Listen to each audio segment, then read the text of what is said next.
আল্লাহ তাআলা বলেন, আপনি যাকে ভালোবাসেন আপনি চাইলেই তাকে হেদায়েত দিতে পারবেন না। ইন্নাকা লা তাহদি মান আহবাবতা ওয়ালাকিন্নাল্লাহা ইয়াহদি মান ইয়াশা। বরং আল্লাহ তাআলা যাকে চান তিনি তাকে হেদায়েত দেন। জমিনের উপরে অবস্থানকারী একটা কাফেরকেও আপনি ছেড়ে দিবেন না। নূহ আলাইহিস সালামের দীর্ঘকালের দাওয়াতে অল্প কিছু মানুষ ঈমান এনেছে।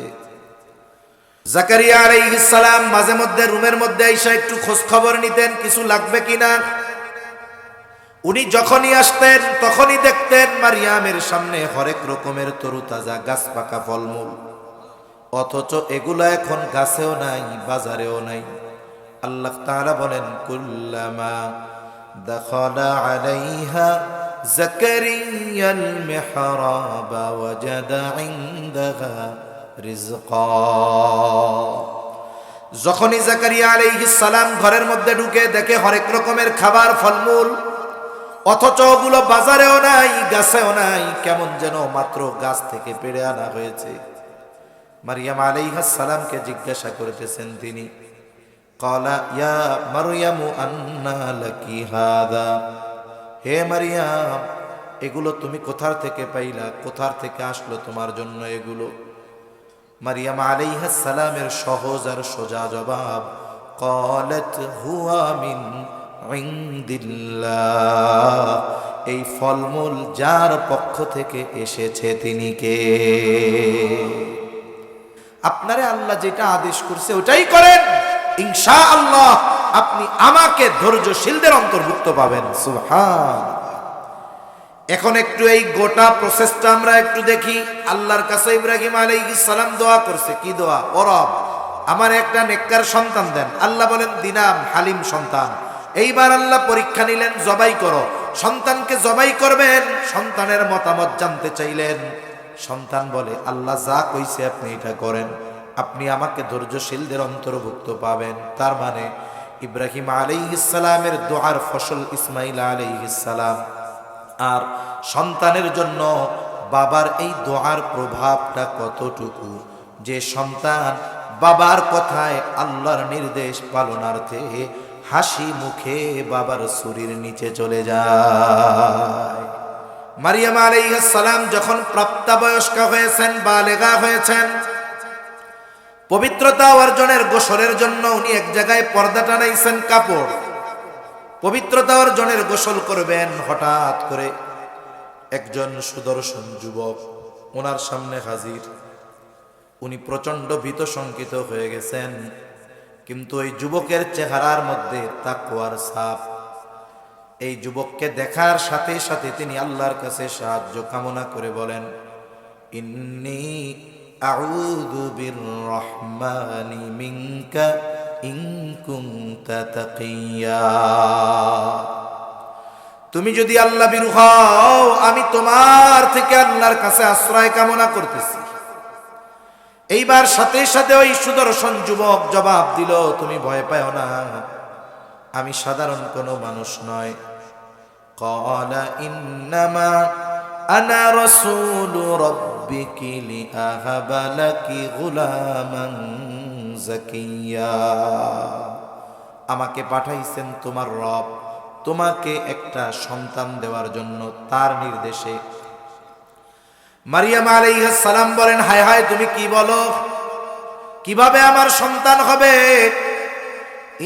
কিভাবে আমার সন্তান হবে? লাম ইয়ামসাসনি বাশারু ওয়া লাম আকু বাগিয়া।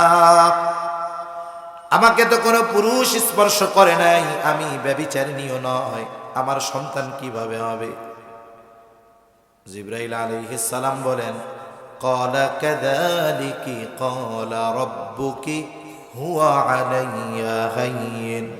তিনি বলেন, আল্লাহ যেভাবে চায় সেভাবেই হবে, আর এটা তোমার রবের জন্য অতি অতি অতি সহজ। আলহামদুলিল্লাহ। ঐতিহ্যবাহী শেরপুর সদর এর অন্তর্গত মধ্য বয়রা কানসাখোলা বাজার তাহসিনুল কোরআন হিফজ মাদ্রাসার হাফেজ ছাত্রদের পাগড়ি প্রদান উপলক্ষে দ্বিতীয় বার্ষিক ইসলামী সম্মেলনের সম্মানিত শ্রদ্ধেয় সভাপতি সহ সভাপতি, প্রধান অতিথি, প্রধান মেহমান সহ সম্মানিত শ্রদ্ধেয় উলামায়ে কেরাম, সামনে উপস্থিত মুরব্বিয়ানে কেরাম, সমবয়সী যুবক বন্ধু, স্নেহের ছোট ভাই, মাইকের আওয়াজ যত দূরে যায় নিজ নিজ স্থানে অবস্থানরতা সম্মানিতা শ্রদ্ধা মা ও বোন, আল্লাহ তাআলার দরবারে অগণিত শুকর যে মহান মালিক হায়াতে বরকত দিয়ে সুস্থ রেখে এতক্ষণ পর্যন্ত হাফেজ হযরত মাওলানা মুফতি জুবায়ের ইব্রাহিমি হাফিজাহুল্লাহ হযরতের সুললিত কণ্ঠে ঈমান দীপ্ত আলোচনা আপনারা শ্রবণ করতেছিলেন।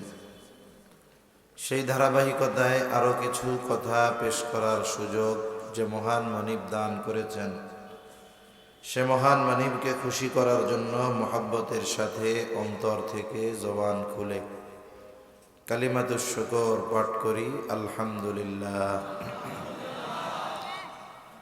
অগণিত দুরূদ ও সালাম সৈয়দুল আম্বিয়া, আশরাফুল আম্বিয়া, খাতামুল আম্বিয়া, ইমামুল মুরসালিন, রহমাতুল লিল আলামিন, মুহাম্মাদুর রাসূলুল্লাহ সাল্লাল্লাহু আলাইহি ওয়াসাল্লামের উপর।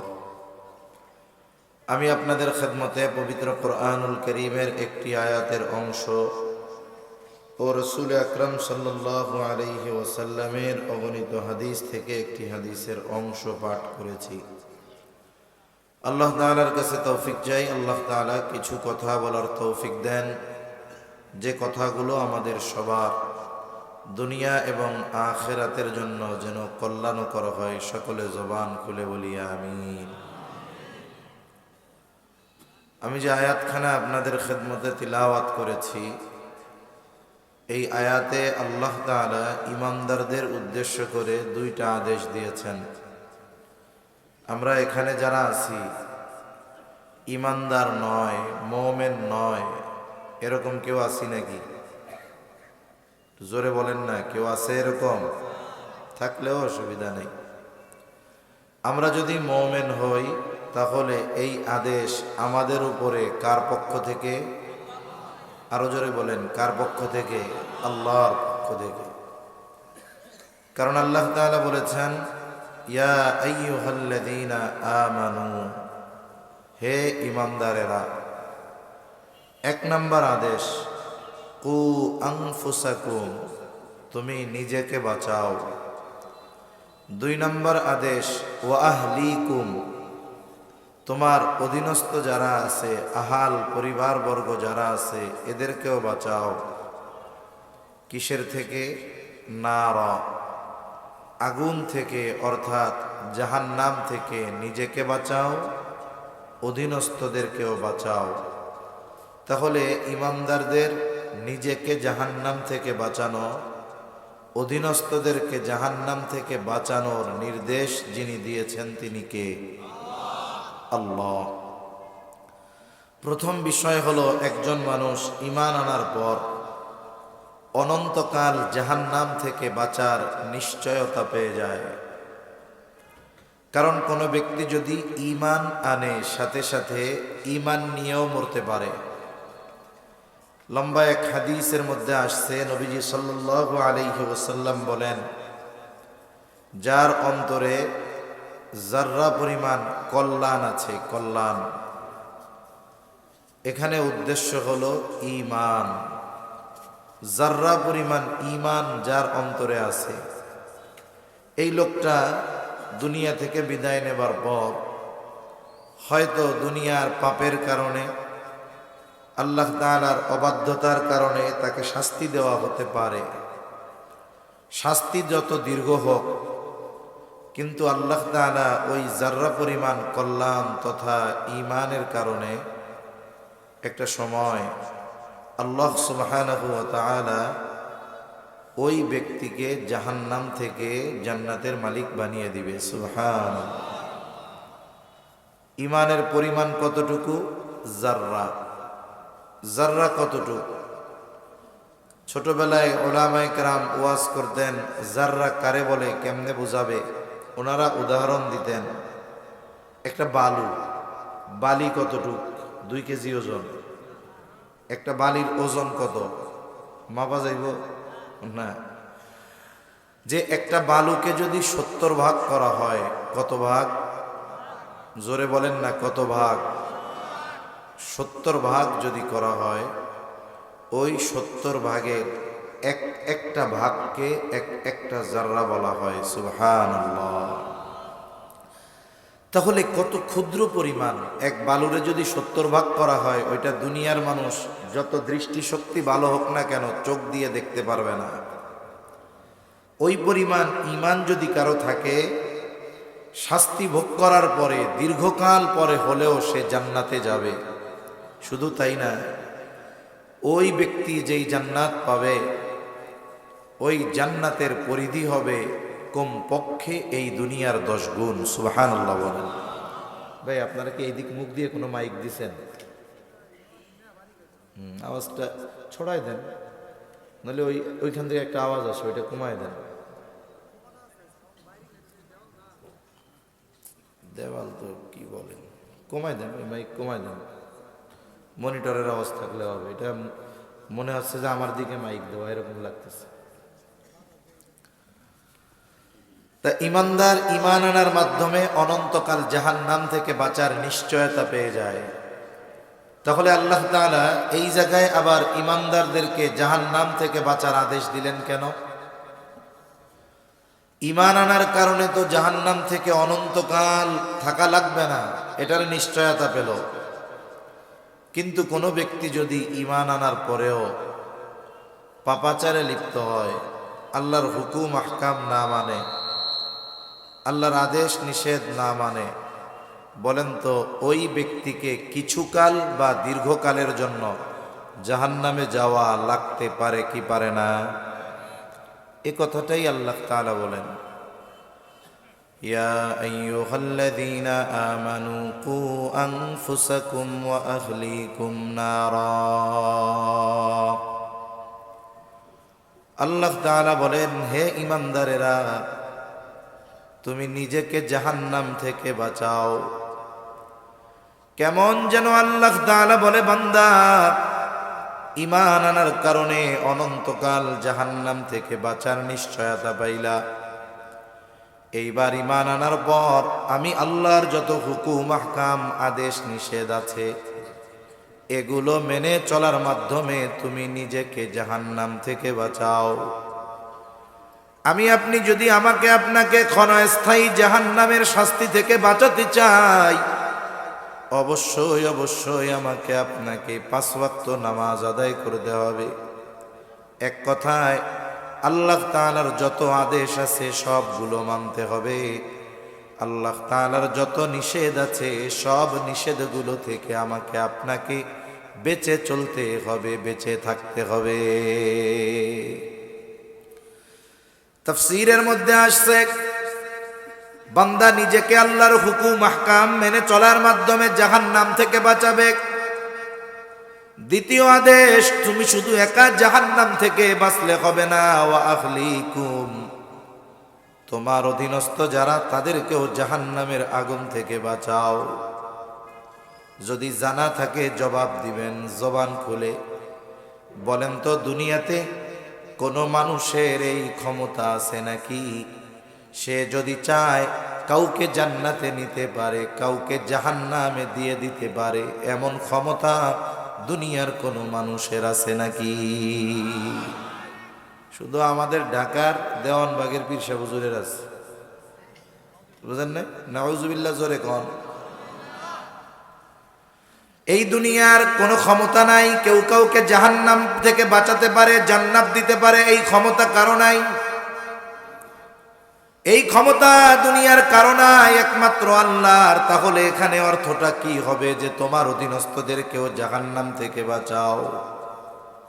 মুফাসসিরিনে কেরাম বলেন, আমি আপনি নেক আমল আর নিষেধগুলো মান্য করার মাধ্যমে, নেক আমল করার মাধ্যমে নিজেকে জাহান্নাম থেকে বাঁচাবো, আর অধীনস্থদেরকে এই কাজগুলো করানোর মাধ্যমে জাহান্নাম থেকে বাঁচানোর সর্বোচ্চ চেষ্টা করব। কোন বাবা যদি চিন্তা করে আমার ছেলে তো ফজরের নামাজ পড়ে না, নামাজ যদি না পড়ে তার শাস্তি হবে জাহান্নাম, তাহলে আজকে থেকে ফজরের নামাজ শুধু আমি আমারটা পড়ব না, আমার ছেলেরটাও আমি আদায় করে দিব। বলেন তো, ছেলের নামাজ যদি বাবা আদায় করে, মেয়ের নামাজ যদি মা পড়া দেয়, ছেলে মেয়ের রোজা যদি মা বাবা রেখে দেয়, এতে ছেলে মেয়ের নামাজ রোজাগুলো আদায় হবে নাকি? তার নামাজ আমি পড়লে হবে না, তবে তাকে নামাজ পড়াতে হবে। এই নামাজ পড়ার জন্য যত ব্যবস্থাপনা দরকার শরীয়তে ইসলাম জানিয়ে দিয়েছে, সবগুলো আমাকে আপনাকে করতে হবে। সৈয়দনা নূহ আলাইহিস সালাতু ওয়াস সালাম, জলিলুল কদর পয়গম্বর, 950 বছর আল্লাহ তাআলা হায়াত দিয়েছেন, দীর্ঘকাল উম্মতের মধ্যে দাওয়াত দিয়েছেন। অল্প কিছু মানুষ ঈমান এনেছে। নূহ আলাইহিস সালাম ওই কাফের উম্মতের ব্যাপারে আল্লাহর কাছে দোয়া করেছেন, ক্বালা নূহুর রাব্বি লা তাযার আলাল আরদি মিনাল কাফিরিনা দাইয়ারা। নূহ আলাইহিস সালাম আল্লাহর কাছে দোয়া করেন, ও রব, লা তাযার আলাল আরদি মিনাল কাফিরিনা দাইয়ারা, জমিনের উপরে অবস্থানকারী একটা কাফেরকেও আপনি ছেড়ে দিবেন না। নূহ আলাইহিস সালামের দীর্ঘকালের দাওয়াতে অল্প কিছু মানুষ ঈমান এনেছে। আল্লাহ তাআলা নূহ আলাইহিস সালামকে জানাইলেন, ও পয়গম্বর, আপনি একটা নৌকা প্রস্তুত করেন, নৌকা তৈরি করেন। নূহ আলাইহিস সালাম উঁচু জায়গায় পানি নাই, শুকনা জায়গায় বিশাল এক নৌকা বানাইলেন। সর্বশেষ আল্লাহ সুবহানাহু ওয়া তাআলা ওই যে মহাপ্লাবন, এই প্লাবনের ঘোষণা দিলেন। জমিন ফেটে পানি উদ্গীরিত হওয়া শুরু করলো, বের হওয়া শুরু করলো। আল্লাহ তাআলা আদেশ দিলেন, ও পয়গম্বর, আপনি ঈমান এনেছে যারা, তাদেরকে নিয়ে নৌকায় উঠে যান। আল্লাহ তাআলার আদেশে নূহ আলাইহিস সালাম ঈমানদারদেরকে নিয়ে নৌকায় উঠলেন। সাথে সাথে প্রত্যেকটা প্রাণী জোড়ায় জোড়ায় নৌকার মধ্যে নিলেন। সময়ের সাথে সাথে পানি বাড়তেছে, শুকনা জায়গাগুলো মুহূর্তের মধ্যেই প্লাবিত হয়ে যাচ্ছে। নূহ আলাইহিস সালামের সন্তান একজন কাফের, বারবার তিনি চেষ্টা করেছেন, কিন্তু সন্তান ঈমান আনে নাই। পানি যখন বাড়তেছে, সন্তানকে সতর্ক করে বললেন, সন্তান, ঈমান আনো আর নৌকায় উঠে যাও। নূহ আলাইহিস সালামের সন্তান ঈমান আনলো না। নূহ আলাইহিস সালামের সন্তান ঈমান আনে নাই। নূহ আলাইহিস সালাম চেষ্টায় কিন্তু কোনো ত্রুটি করেন নাই। সন্তান বলে, বাবা, আমি ওই উঁচু পাহাড়ের চূড়ায় চলে যাব, পানি আমাকে স্পর্শ করতে পারবে না। কিন্তু নূহ আলাইহিস সালামের সময়ের ওই প্লাবন ছোটখাটো বন্যা ছিল না। মুফাসসিরিনে কেরাম বলেন, গোটা পৃথিবীর 1 ইঞ্চি জায়গাও শুকনা ছিল না। গোটা পৃথিবী প্লাবিত হয়ে গেছে।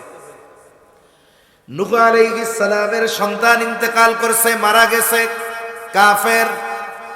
কিয়ামতের দিন আল্লাহ তাআলা নূহ আলাইহিস সালামকে বলবে না, ও পয়গম্বর নূহ, 950 বছর দাওয়াত দিলেন, কিন্তু আপনার ছেলেটা কেন ঈমান আনলো না? এটা জিজ্ঞাসা করবে না। কেন? কারণ নূহ আলাইহিস সালাম ছেলেকে ঈমানের পথে আনার, দ্বীনের পথে আনার চেষ্টায় কোনো কমতি করেন নাই, ত্রুটি করেন নাই। উনি সর্বোচ্চ চেষ্টা করেছেন, কিন্তু হেদায়েতের ক্ষমতা তো ওনার হাতে নাই, বরং হেদায়েতের ক্ষমতা যার হাতে তিনি কে? নূহ আলাইহিস সালাম সর্বোচ্চ চেষ্টা করেছেন, কিন্তু হেদায়েতের মালিক তো উনি না। তাহলে আমার আপনার কাজ কি? বলে সন্তানের ব্যাপারে সর্বোচ্চ চেষ্টা করা, জাহান্নাম থেকে তাকে বাঁচানোর জন্য যত ব্যবস্থাপনা গ্রহণ করা দরকার সব ব্যবস্থাপনাগুলো গ্রহণ করা। আমি আপনি চেষ্টা করতে পারি, হেদায়েতের ক্ষমতা আমার আপনার হাতে নাই।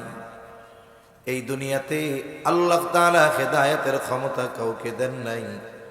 আমার মনে হয় যদি আল্লাহ তাআলা গোটা পৃথিবীতে একজন মানুষকে হেদায়েতের ক্ষমতা দিতেন, তিনি হতেন আমার আপনার নবী মুহাম্মদুর রাসূলুল্লাহ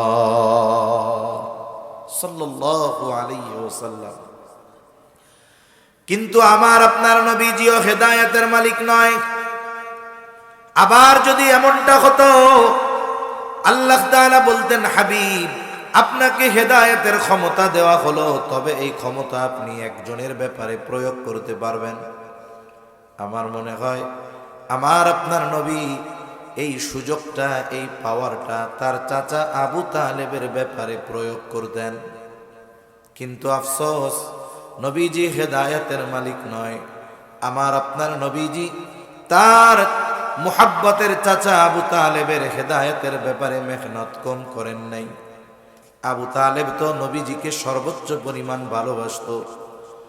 আমার আপনার নবীজিও আবু তালেবকে সর্বোচ্চ ভালোবাসতেন, যার কারণে যেই বছর আবু তালেব ইন্তেকাল করে ওই বছরটার নাম ছিল আমুল হুজুন। নবীজির জন্য পেরেশানির বছর, চিন্তার বছর। ঐতিহাসিকেরা লিখে, আবু তালেব যখন জীবনের অন্তিম সময়, বোঝা যায় আর বেশি সময় হয়তো দুনিয়ায় থাকবে না, আমার আপনার নবী আবু তালেবের মাথার কাছে গিয়ে বলে, ও চাচা আপনি শুধু একবার বলেন লা ইলাহা ইল্লাল্লাহ। আপনি শুধু এতটুকু বলেন লা ইলাহা ইল্লাল্লাহ, আর কোনো কথা বলা লাগবে না, বাকি বিষয়ের জন্য আমি আল্লাহর কাছে সুপারিশ করব। আপনি শুধু এতটুকু বলেন লা ইলাহা ইল্লাল্লাহ। বলেন তো, দুনিয়াতে কোনো বেঈমান যদি ঈমান আনতে চায়, সে যত একনিষ্ঠতা আর একাগ্রতার সাথে লা ইলাহা ইল্লাল্লাহ বলুক না কেন, যদি মুহাম্মাদুর রাসূলুল্লাহ এটার ব্যাপারে স্বীকৃতি না দেয়, শুধু লা ইলাহা ইল্লাল্লাহ বলার কারণে সে ঈমানদার বলে বিবেচিত হবে নাকি? হবে না। মুহাম্মাদুর রাসূলুল্লাহর স্বীকৃতি দিতেই হবে। কিন্তু আবু তালেবের ব্যাপারে আমার আপনার নবীজি বললেন, চাচা আপনি শুধু বলেন লা ইলাহা ইল্লাল্লাহ, বাকি ব্যাপারে আমি আল্লাহর কাছে আপনার জন্য সুপারিশ করব। ঐতিহাসিকরা বলে, আবু তালেব মনে হচ্ছিল এই বুঝি কালিমাটা পাঠ করে ফেলে। কিন্তু আফসোস, আবু তালেব গোত্রপতি, ওই সময় আবু জেহেল উতবা সাহেবা উপস্থিত। আবু জেহেল উতবা সাহেবা গিয়ে আবু তালেবকে বলে, খবরদার খবরদার, আপনি মরার আগে বাপ দাদার ধর্মে চুনকালি দিয়ে মরবেন না। আবু তালেবকে উস্কায়া দিল। সর্বশেষ পরিস্থিতি, আবু তালেবের কালিমা নসিব হলো না। আমার আপনার নবীজি খুব ভালো মতো জানে, আমি আমার চাচাকে যত ভালোবাসি না কেন, আমার চাচা আমাকে যত ভালোবাসুক না কেন, এই ভালোবাসা পরকালে তাকে অনন্তকাল জাহান্নামের শাস্তি থেকে বাঁচাতে পারবে না। এই মুহাব্বত, এই ভালোবাসা তাকে জাহান্নাম থেকে বাঁচাতে পারবে না। নবীজি সাল্লাল্লাহু আলাইহি ওয়াসাল্লামের মনে বড় কষ্ট। আহারে, যেই চাচা ৪২টা বছর আমার আপনার নবীর অভিভাবক ছিলেন, ছায়ার মতো নবীজির সাথে ছিলেন, সেই চাচার ঈমান নসিব হলো না, হেদায়াত নসিব হলো না। নবীজির মনে বড় কষ্ট। আর আল্লাহ তাআলা আয়াত নাজিল করে জানায় দেন, ইন্নাকা লা তাহদি মান আহবাবতা ওয়ালাকিন্নাল্লাহা ইয়াহদি মান ইয়াশা। আল্লাহ তাআলা বলেন, আপনি যাকে ভালোবাসেন আপনি চাইলেই তাকে হেদায়েত দিতে পারবেন না। ইন্নাকা লা তাহদি মান আহবাবতা ওয়ালাকিন্নাল্লাহা ইয়াহদি মান ইয়াশা। বরং আল্লাহ তাআলা যাকে চান তিনি তাকে হেদায়েত দেন। তাহলে নবীজি চাচার ব্যাপারে চেষ্টার কোনো কমতি করেন নাই, কিন্তু তিনি হেদায়েতের মালিক নয়, হেদায়েতের মালিক যিনি তিনি কে? তবে নবীজিকে ভালোবাসার প্রতিদান আল্লাহ তাআলা আবু তালেবকে দিবেন। কি দিবেন? জাহান্নামের সবচেয়ে আরামের শাস্তি তাকে দেওয়া হবে। শাস্তি তো আরামের হয় না, তবে সবচাইতে ছোট শাস্তিটা তাকে দেওয়া হবে।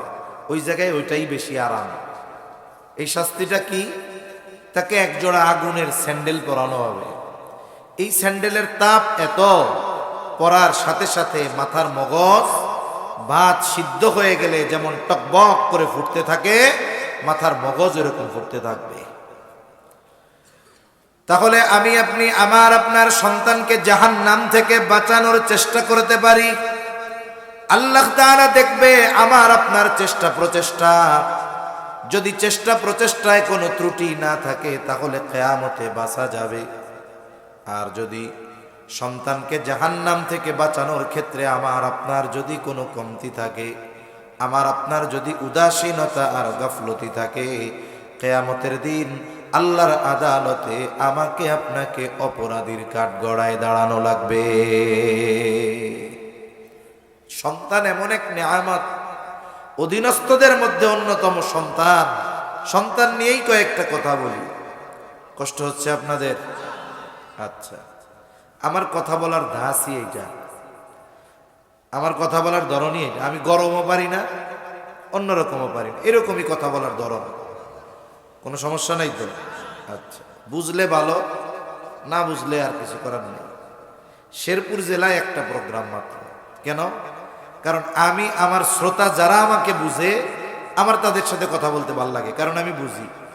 রাত্রে বয়ান করলে টক ঝাল মিষ্টি দরকার। এখনকার ওয়াজ মাহফিল ভিন্ন রকম। এখনকার গুলার ওয়াজ মাহফিল নাই, রঙ্গ তামাশার মঞ্চে পরিণত হয়েছে মাহফিলের নামে, ঠিক কিনা বলেন? রঙ্গ তামাশার মঞ্চ, মানুষ রঙ্গ দেখতে যায়, তামাশা দেখতে যায়। তা এই জন্য আমি চিন্তা করি যে যেই জায়গায় আমি কথা বললে মানুষ বুঝবে, তাদের ফায়দা হবে, আমি ওই সব অঞ্চলে যাই, অনেক যাই। কিন্তু আমার মনে হয় যেই সব অঞ্চলে মনে হয় যে মানুষ আমার কথা নিতে পারে না বা আমার কথা তাদের পছন্দ হয় না, তাহলে জোর কইরা 1-1.5 ঘন্টা বসাইয়া কথা শোনায় কোনো লাভ আছে? কোনো লাভ আছে কোন? এজন্য আমি আগে কয়েক জায়গায় আসছি, আমার মনে হয়েছে যে শেরপুরের মানুষ, তারা আমার কথা বুঝতে পারে না, এজন্য আমি আসি না। গোটা শেরপুরে একটা প্রোগ্রাম মাত্র, এই আজকে, আর নাই। ভবিষ্যতে হবে কিনা এটাও জানি না, আমার নিয়ত নেই, কারণ আমার অন্য ব্যস্ততায় অন্য দিক কাছাকাছি থাকা লাগে, অনেক ব্যস্ততা আছে। তা যাই হোক, সন্তান যেহেতু অধীনস্থ, সন্তানের ব্যাপারে বলি কেন? কারণ সন্তান হলো এমন এক নেয়ামত, যেই সন্তানের কারণে একজন অভিভাবক দুনিয়া আখিরাত উভয় জাহানে সম্মানিত অথবা লাঞ্ছিত হবে। আজকে যেই ছেলেগুলো হাফেজ হয়েছে, তাদের অভিভাবকদের ডাকা হয়েছে না? ওনারা স্টেজে আসছে না কয়েকজন? এটা তো দুনিয়ার আখিরাতের একটা দামি রিপ্লেকা। আজকে যেমন ওই হাফেজে কোরআনদের সাথে তার বাবাকেও সম্মানিত করা হলো, কিয়ামতের ময়দানে এই হাফেজ যদি সঠিক পথে থাকতে পারে, এই হাফেজে কোরআন সন্তানের কারণে কিয়ামতে ওই বাবা, হয়তো অনেকের বাবা শুদ্ধ করে কোরআন পড়তেও পারে না, ওই বাবা কিয়ামতের দিন সন্তানের কারণে সম্মানিত হবে। এটা দুনিয়ারও নিজাম, আখিরাতেরও নিজাম। এই জন্য অধীনস্থদের মধ্যে অন্যতম সন্তান। এই সন্তানকে নিয়েই কয়েকটা কথা আমরা একটু জানি। কারণ কি জানেন? মুরব্বীদের যদি জিজ্ঞাসা করা হয়, বলেন তো এই জামানার পোলাপানের কি অবস্থা, কয় অধিকাংশ বেয়াদব। বলে কি বলে না? সালাম কালাম নাই, কিচ্ছু নাই। আমরা তো মুরব্বীদের দেখলে সাইকেল চালানো অবস্থায় থাকলে নাইমা যাইতাম। মুরব্বীদের সামনে বন্ধু বন্ধু একটু ঠাট্টা মস্করাও করতাম না। এখন অনেকে আছে দূরের থেকে মুরব্বীরে দেখা বিড়ি টাইনে আবার ফু মারে ওইদিকে, আছে না নাই? এটা কেন হলো? এই অধপতন সময়ের সাথে কেন হলো? আজ থেকে 30 বছর আগে তো এটা ছিল না। এই প্রজন্মের ধ্বংস যদি এই গতিতে চলতে থাকে, তাহলে 40 বছর পর এই পৃথিবীতে, এই বাংলাদেশে মানুষ নামের পশু থাকবে, প্রকৃত মানুষ থাকবে না। আমি চাই যে আপনাদের মাথায় এই চিন্তা ঢুকুক যে না, আমাকে এমন একজন সন্তান দুনিয়ায় রেখে যেতে হবে যেই সন্তান আমার দুনিয়া আখিরাতে সম্মানের কারণ হবে। তাহলে সন্তানদেরকে জাহান্নাম থেকে বাঁচানোর চেষ্টা করা দরকার। প্রথম বিষয়, একজন সন্তান যদি নেককার সন্তান হিসাবে গড়ে তুলতে হয়, কি দরকার? আমরা তো আল্লাহ তাআলার কাছে সব সময় আশা করি এমন সন্তান, যেই সন্তান আমার চক্ষু শীতলকরণের কারণ হবে, অন্তরের প্রশান্তির কারণ হবে। এমন সন্তান আমরা চাই। আমরা চাই না সন্তানের কারণে কেউ অপমানিত হোক, সন্তানের কারণে কেউ বেইজ্জতি হোক। এটা কোনো অভিভাবক, কোনো পিতা মাতা চায় না। এজন্য দরকার সন্তানকে দ্বীনের উপরে প্রতিপালন করা, দ্বীনের উপরে সন্তানকে গড়ে তোলা। এই যে সন্তানের তারবিয়াত, সন্তানকে দ্বীনের উপরে গড়ে তোলা, এটা আল্লাহর নির্দেশ, এটা ফরজ। কেন? বলে সন্তানকে যদি দ্বীনের উপরে গড়ে তোলা না হয়, সন্তান জাহান্নাম থেকে বাঁচতে পারবে না। আর অধীনস্থের উপরে, অধীনস্থদের ব্যাপারে অভিভাবকের উপরে আদেশ, তোমার অধীনস্থ যারা আছে তাদের জাহান্নাম থেকে বাঁচাও। আর জাহান্নাম থেকে বাঁচানোর মাধ্যম হলো আমার অধীনস্থদেরকে দ্বীনের উপরে গড়ে তোলা, বিশেষ করে সন্তানদেরকে দ্বীনি তারবিয়াত, দ্বীনের উপরে প্রতিপালন করা, জাহান্নাম থেকে বাঁচানোর জন্য। এটা প্রত্যেক অভিভাবকের জন্য করা ফরজ। এখন আমি আপনি যদি আমার আপনার সন্তানকে জাহান্নাম থেকে বাঁচাতে চাই, নেককার বানাতে চাই, কি করণীয়? সবাই চায় যে সন্তান যেন ভালো হয়। এই পৃথিবীর সবচাইতে বড় খারাপ মানুষ, সেও চায় যেন তার সন্তানটা নেককার হয়, ভালো হয়। চোর চায় না তার সন্তানটা চোর হোক, ডাকাত চায় না তার সন্তানটা ডাকাত হোক, বরং প্রত্যেকটা খারাপ কাজ করা ব্যক্তিও চায় তার সন্তান যেন সৎ চরিত্রবান হয় আর নেককার হয়। খারাপ মানুষও চায় যে সন্তান ভালো হোক। তাইলে এই সন্তানকে গড়ে তুলবো কেমনে? এই কয়েকটা নির্দেশনা আমরা জানবো, আমল করবো কোন ইনশাআল্লাহ। যেটা আমি করতে পারবো করব, যেটা আমি পারবো না আমার সন্তানদের দিয়ে করাবো। তাহলে আমরা সকলে চাই একজন নেককার ভালো সন্তান, যেই সন্তানের কারণে দুনিয়া আখিরাতে সম্মানিত হওয়া যাবে। নেককার সন্তান যদি চাই, 1 নাম্বার একজন নেককার মা দরকার। নেক সন্তান গড়ে তোলার জন্য 1 নম্বরে একজন নেককার মা দরকার। কেন? কারণ এই দুনিয়াতে বিবাহের যত উদ্দেশ্য আছে, এর মধ্যে অন্যতম উদ্দেশ্য হলো নেক সন্তান। আর নেক সন্তানের জন্য অন্যতম শর্ত হলো একজন নেককার মা। কোরআন হাদিসের কথা একদিকে রাখেন, আধুনিক বিজ্ঞান বলতেছে একটা সন্তানের চরিত্র গঠন হয় 90% তার মাকে মা। এজন্য আমরা যদি নেককার সন্তান আশা করি, 1 নাম্বার দরকার হলো একজন নেককার মা।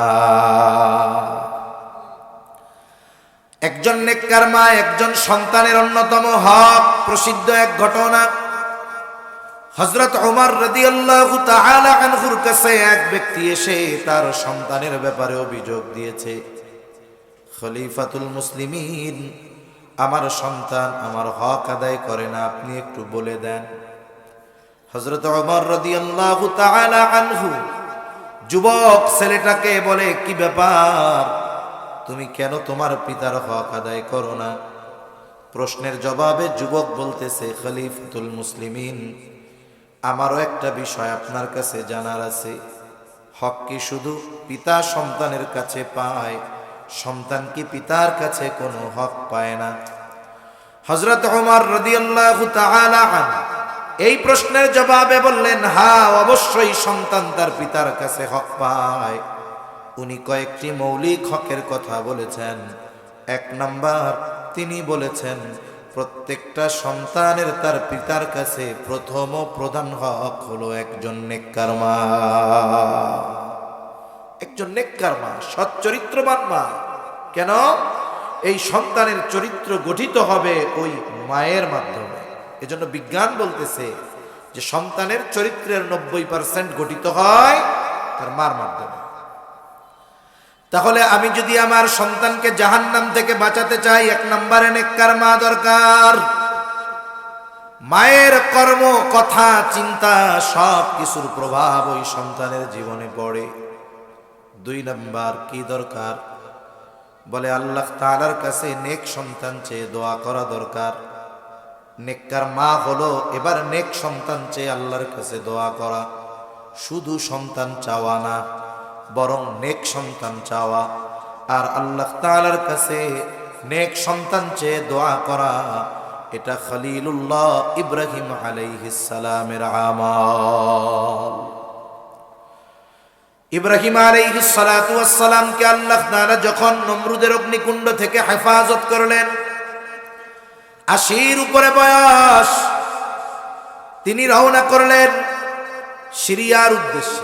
ইরাকের বাবেল থেকে সিরিয়ার উদ্দেশ্যে তিনি সফর শুরু করলেন। পথিমধ্যে আল্লাহর কাছে তিনি দোয়া করতেছেন, রব্বি হাবলি মিনাস সালিহিন, ও রব আমাকে আপনি একজন নেককার সন্তান দেন। শুধু সন্তান চান নাই, নেককার সন্তান চেয়েছেন। এই জন্য মুফাসসিরিনে কেরাম বলেন নেক সন্তান চাওয়া এটা ইব্রাহিম আলাইহিস সালামের আমল। মুফাসসিরিনে কেরাম আরো বলেন এখানে বোঝা যায় তিনি আল্লাহ তাআলার কাছে ছেলে সন্তান চেয়েছেন। এই জন্য আল্লাহর কাছে ছেলে সন্তান চেয়ে দোয়া করা এটাও ইব্রাহিম আলাইহিস সালামের আমল। এখন একজন ব্যক্তি আল্লাহর কাছে চাইছে ছেলে, আল্লাহ দিছে মেয়ে, রাগ হওয়া যাবে? জোরে বলেন, যাবে রাগ হওয়া? দুনিয়ার নিজাম যা বলে বলুক, এই কারণে ছেলে হয়, ওই কারণে মেয়ে হয়, সব বাদ দেন। বরং ছেলে হওয়া আর মেয়ে হওয়া এর নিয়ন্ত্রণ দুনিয়ার কারো হাতে নয়। কার হাতে? জোরে কন। এজন্য আল্লাহ তাআলা কুরআনুল কারীমের মধ্যে বলেন, ইয়াহাবু লিমান ইয়াশাউ ইনাসাও ওয়া ইয়াহাবু লিমান ইয়াশাউ যুকুর আও ইউযাওবিজুহুম যুকরানাও ওয়া ইনাসা ওয়া ইয়াজআলু মান ইয়াশাউ আকিমা। আল্লাহ তাআলা বলেন তিনি যাকে চান তাকে মেয়ে দেন, যাকে চান তিনি ছেলে দেন, যাকে চান তিনি ছেলে মেয়ে উভয়টাই দেন, আবার যাকে চান তিনি কোনোটাই দেন না। তার মানে ছেলে হওয়া মেয়ে হওয়া উভয়টাই হওয়া কিবা না হওয়া এর নিয়ন্ত্রণ কার হাতে? জোরে কন। এজন্য বারবার অনেকের আছে এমন যে পরপর 2-3টা বাচ্চা যদি মেয়ে হয় মুখটা কালা হয়ে যায়, ঠিক না? অথচ মেয়ে হওয়াকে আল্লাহ তাআলা সুসংবাদ বলেছেন। বলেন তো আমরা যদি সুসংবাদ পাই চেহারা কালা হয় না আনন্দিত হই? আল্লাহ বলতেছেন মেয়ে হওয়া এটা সুসংবাদ, অথচ অধিকাংশ মানুষের অবস্থা হলো এইরকম, মেয়ে হওয়ার এই সুসংবাদে তার চেহারায় কোনো আনন্দ দেখা যায় না, বরং কালা হয়ে যায়। মেয়ে হওয়ার সংবাদে চেহারা মলিন হওয়া, কালো হওয়া এটা জাহেলিয়াতের সময়ের আমল। আল্লাহ রাব্বুল আলামিন বলেন, وَإِذَا بُشِّرَ أَحَدُهُمْ بِالْأُنثَى ظَلَّ وَجْهُهُ। আল্লাহ তাআলা বলেন যখন তাদেরকে কন্যা সন্তানের সুসংবাদ দেওয়া হয়, তার মানে কন্যা সন্তান হওয়া এটা সুসংবাদ। বলছেন কে? ওই জাহেলিয়াতের সময়ের মানুষদেরকে যদি কন্যা সন্তানের সুসংবাদ দেওয়া হতো, যাল্লা ওয়াজহুহু, কন্যা সন্তানের এই সুসংবাদ তাদের আনন্দের কারণ হতো না, বরং তাদের চেহারাটা কালো হয়ে যাইত। তাহলে আল্লাহর কাছে চাইলাম মেয়ে, আল্লাহ দিলেন। আল্লাহর কাছে চাইলাম ছেলে, আল্লাহ দিল মেয়ে, রাগ হওয়া যাবে না। আল্লাহ যেটা দেন সেটা যদি নেককার হয় সেটাই ভালো, ছেলে হলো কিন্তু মাদকাসক্ত, অবাধ্য, পাপাচারে লিপ্ত, বলেন তো এমন ছেলে ঘরে থাকলে শান্তি না অশান্তি? এই জন্য চাইব নেককার সন্তান। আল্লাহ যদি ছেলে দেয় তাও খুশি, মেয়ে দেয় তাও খুশি। শুধু তাই না, কন্যা সন্তান হলে অনেকে রাগ হয়, অথচ নবীজি সাল্লাল্লাহু আলাইহি ওয়াসাল্লাম জানিয়ে দিয়েছেন। কয়েকটা হাদিসের কথা একসাথে শোনাই। কন্যা সন্তানের ফজিলত কি? বলে জান্নাতে যাওয়া যাবে, নবীর সাথে থাকা যাবে। কন্যা সন্তান জাহান্নাম থেকে তার অভিভাবকের জন্য অন্তরায় হয়ে দাঁড়াবে। সুবহানাল্লাহ। এই জন্য মেয়ে হলে বেজার হব না, একে দিন শেখাবো, মুহাব্বতের সাথে বড় করে তুলবো, নেককার পাত্রের সাথে বিবাহ দিব। এই কন্যার কারণে কিয়ামতে জান্নাত পাওয়া যাবে, নবীর সাথে থাকা যাবে। সুবহানাল্লাহ। তাহলে সন্তানের জন্য নেক দোয়া করা, সন্তানকে জাহান্নাম থেকে বাঁচাতে চাই, দ্বীনের উপরে প্রতিষ্ঠিত করতে চাই, তাহলে অবশ্যই সন্তানের জন্য নেক দোয়া করতে হবে। আর সন্তানের জন্য পিতামাতার দোয়া এটা কখনো বিফলে যায় না। আজ অথবা কাল, আগে কিবা পরে, পিতামাতার ওই দোয়ার প্রভাব সন্তানের জীবনে পরিলক্ষিত হয়। যেহেতু কথায় আসলো একটু বলেই ঘটনাটা, সবার জানা ঘটনা। এই যে ইব্রাহিম আলাইহিস সালাম দোয়া করেছে, ও রব আমাকে একজন নেককার সন্তান দেন, আল্লাহ তাআলা দোয়া কবুল করেছেন। আল্লাহ বলেন ফাবাশশারনাহু বিগুলামিন হালিম। আল্লাহ তাআলা বলেন আমি তাকে একজন সহনশীল সন্তানের সুসংবাদ দিলাম। সহনশীল সন্তান, সহনশীলতা এমন এক গুণ, যিনি সহনশীল তার মধ্যে ভালো সব ধরনের গুণ পাওয়া যায়। যিনি হালিম তিনি আবেদ, যিনি হালিম তিনি শাকির, যিনি হালিম তিনি সাবের। এই ধরনের সমস্ত ভালো গুণ যার মধ্যে থাকে তিনি হলেন হালিম, তিনি হলেন সহনশীল। আল্লাহ বলে খলিল এমন একটা সন্তান আপনাকে দিলাম যে আল্লাহর আনুগত্যের ক্ষেত্রে, ধৈর্য ধারণের ক্ষেত্রে, সব ক্ষেত্রে এক নাম্বার। এমন এক সন্তান আপনাকে দিলাম। এইবার এই সন্তানটা বড় হইছে, ইব্রাহিম আলাইহিস সালামের দোয়ার প্রভাবটা কি এটা বোঝানোর জন্য শুধু বলা।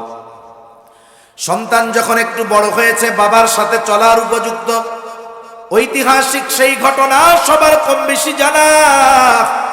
আল্লাহ রাব্বুল আলামিন ইব্রাহিম আলাইহিস সালামকে স্বপ্নে দেখাইছেন। যখন সন্তান বাবার সাথে চলার উপযুক্ত হয়েছে, স্বপ্নে দেখতেছেন যে তিনি তার সন্তানকে জবাই করতেছেন, জবাই। এবার ইব্রাহিম আলাইহিস সালাম এই স্বপ্নের কথা আগে সন্তানকে বলছেন। আল্লাহ তাআলাও সেই ঘটনা কোরআনুল কারীমের মধ্যে বলেন ফালাম্মা বালাগা মাআহুস সা'য়া ক্বালা ইয়া বুনাইয়া ইন্নী আরা ফিল মানাম আন্নী আযবাহুকা ফানজুর মাযা তারা। আল্লাহ তাআলা স্বপ্নে দেখাইছেন, মানে এটা আদেশ, কারণ পয়গম্বর আলাইহিমুস সালামের স্বপ্ন হলো ওহী। তাহলে সন্তানকে জবাই করার আদেশ যিনি দিয়েছেন তিনি কে? বলেন তো। আল্লাহর আদেশ মান্য করার ক্ষেত্রে কারো পরামর্শ কিবা কারো মনোভাব জানার দরকার আছে নাকি?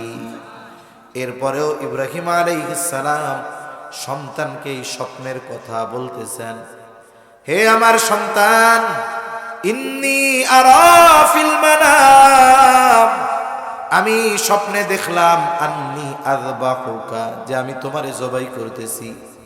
ফানজুর মাযা তারা, এই যে স্বপ্নে দেখলাম এটা তো আল্লাহর আদেশ, এই ব্যাপারে তুমি কি বলো? মুফাসসিরিনে কেরাম বলেন এখানে পরীক্ষা একটা নয়, পরীক্ষা তো দুইটা, দুইজনেরই পরীক্ষা চলতেছে। আল্লাহ পরীক্ষা নিচ্ছেন ইব্রাহিম আলাইহিস সালামের, ইব্রাহিম আলাইহিস সালাম পরীক্ষা নিচ্ছেন সন্তানের, দেখা যাক কি হয়। ওই যে আল্লাহ তো বলছিল হালিম, দেখি আমার সন্তানটা আসলে হালিম কিনা। ইব্রাহিম আলাইহিস সালাম বলল তুমি কি বলো? সন্তান এই কথা বলে নাই, ও বাবা, আল্লাহ তাআলা ৮৬ বছর বয়সে আমাকে দিয়েছে, আপনি একটু আল্লাহর কাছে অন্য কিছু বলেন। বলেন তো, যদি ইব্রাহিম আলাইহিস সালামের কথার পর ইসমাইল আলাইহিস সালাম বলতেন, আব্বা আল্লাহ আদেশ করছে জবাই করতে, আপনি তো ৮৬ বছর বয়সে আল্লাহর কাছে চাইয়া কান্না কইরা আমারে পাইছেন, আপনি একটু আল্লাহরে বলেন এই আদেশ বাদ দিয়া অন্য কোনো কিছু আদেশ দিতে। কি মনে হয় ইব্রাহিম আলাইহিস সালাম জবাই বাদ দিয়া অন্য কিছু আল্লাহর কাছে চাইতেন?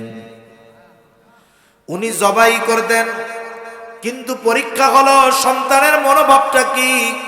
সন্তান যা বলে বলুক, উনি যেটা করবেন তো সেটা করবেনই, কারণ আদেশটা কার। কিন্তু সন্তানও তো হালিম, কি জবাব দিল? সন্তান বলে, ইয়া আবাতি ফাআল মা তুমার সাতাজিদুনি ইনশাআল্লাহু মিনাস সাবিরিন।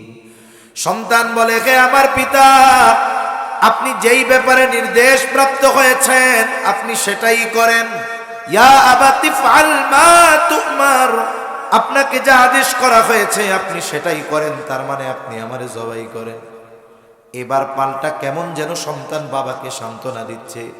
স্বাভাবিকভাবে যদিও আল্লাহর আদেশ, কিন্তু এই কাজ করার সময় দিলে ব্যথা, চোখে পানি থাকবে, এটা স্বাভাবিক। এবার সন্তান বাবাকে সান্ত্বনা দিয়া বলে, সাতাজিদুনি ইনশাআল্লাহু মিনাস সাবিরিন। আপনারে আল্লাহ যেটা আদেশ করছে ওটাই করেন, ইনশাআল্লাহ আপনি আমাকে ধৈর্যশীলদের অন্তর্ভুক্ত পাবেন। সুবহান। এখন একটু এই গোটা প্রসেসটা আমরা একটু দেখি। আল্লাহর কাছে ইব্রাহিম আলাইহিস সালাম দোয়া করছে, কি দোয়া? ও রব, আমার একটা নেককার সন্তান দেন। আল্লাহ বলেন দিনাম, হালিম সন্তান। এইবার আল্লাহ পরীক্ষা নিলেন, জবাই করো। সন্তানকে জবাই করবেন, সন্তানের মতামত জানতে চাইলেন। সন্তান বলে, আল্লাহ যা কইছে আপনি এটা করেন, আপনি আমাকে ধৈর্যশীলদের অন্তর্ভুক্ত পাবেন। তার মানে ইব্রাহিম আলাইহিস সালামের দোয়ার ফসল ইসমাইল আলাইহিস সালাম। আর সন্তানের জন্য বাবার এই দোয়ার প্রভাবটা কতটুকু, যে সন্তান বাবার কথায় আল্লাহর নির্দেশ পালনার্থে হাসি মুখে বাবার ছুরির নিচে চলে যায়। এটা দোয়ার প্রভাব। বুজুর্গানে দিন বলেন, এটা যে দোয়া করছে বাবা সন্তানের জন্য, এই দোয়ার প্রতিফল হলো এটা। এখন আমরা আমাদের সন্তানদের জন্য কি করি? সন্তান দুনিয়ায় আসার আগ থেকেই সন্তানের জন্য দোয়া করতে হবে আল্লাহর কাছে। বিয়া করার আগেই নেক সন্তান নেক বিবি চেয়ে দোয়া শিখাইছেন কে? জোরে বলেন না কে? ঘুম আসতেছে আপনাদের? কথা কি বুঝেন? আচ্ছা, বুঝলে ভালো। রহমানের বান্দা যারা, তাদের অনেকগুলো গুণের কথা আল্লাহ সূরা ফুরকানের একেবারে শেষে বর্ণনা করছেন। আল্লাহর একনিষ্ঠ বান্দা কারা? যারা আল্লাহর একনিষ্ঠ বান্দা, তাদের একটা গুণ হলো এটা। কোনটা? ওয়াল্লাযীনা ইয়াকুলুনা রব্বানা হাব লানা মিন আযওয়াজিনা ওয়া যুররিয়াতিনা কুররাতা আ'য়ুন ওয়াজআলনা লিল মুত্তাকিনা ইমামা। আল্লাহর খাঁটি বান্দা যারা, তাদের একটা গুণ হলো ওয়াল্লাযীনা ইয়াকুলুনা রব্বানা, তারা বলে, ও রব, হাবলানা মিন আযওয়াজিনা ওয়া যুররিয়াতিনা কুররাতা আ'য়ুন, আপনি আমাদের স্ত্রী সন্তানদের থেকে আমাদের চক্ষু শীতল করেন। বুজুর্গানে দিন বলেন, কথাটা এইরকম, আপনি আমাদেরকে এমন স্ত্রী সন্তান দান করেন যারা আমাদের চক্ষু শীতলকরণের কারণ হবে। ওয়াজআলনা লিল মুত্তাকিনা ইমামা, আপনি আমাদেরকে মুত্তাকিনদের ইমাম বানায়া দেন। তাহলে নেক স্ত্রী নেক সন্তান চেয়ে দোয়া করা, এটা আল্লাহর খাঁটি বান্দা হওয়ার আলামত। এখন আমরা সন্তান স্ত্রীর জন্য নেক দোয়া কতটুকু করি? অনেকে তো এমন আছে নেক দোয়ার বদলে মাঝে মধ্যে বদ দোয়া করে। সন্তানের জন্য আছে না নাই? কোরআন হাদিসে সন্তানের জন্য আল্লাহ এবং তার রাসূল একটাও বদদোয়া শেখান নাই, সব নেক দোয়া শিখাইছেন। তাহলে নেককার বিবি এরপরে নেক সন্তান চেয়ে আল্লাহর কাছে দোয়া। অনেক সময় অনেকের অবস্থা এমন হয়, নেককার বিবি আল্লাহর কাছে নেক সন্তান চায়, কিন্তু আল্লাহ সন্তান দেয় না। কারণ সন্তান দেওয়া না দেওয়ার ক্ষমতা কার হাতে? এই সময় কঠিন এক পরীক্ষার মধ্যে মানুষ পড়ে যায়।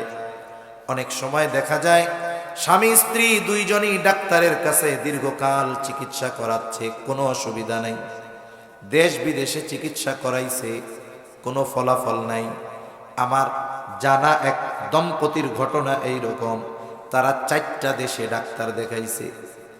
বাংলাদেশে স্বামী স্ত্রী সব চেক আপ করছে, ডাক্তাররা বলে আপনাদের দুইজনের কোনো সমস্যা নাই, কিন্তু হয় না কেন আমরা জানি না। আমরা বলি আমরা জানি, আল্লাহ দেয় না, এই জন্য হয় না। ঠিক কিনা বলেন? উনি চিন্তা করছে বাংলাদেশের ডাক্তারদের তো অনেক সময় ভেজাল থাকে, সঠিক রিপোর্ট আসে না।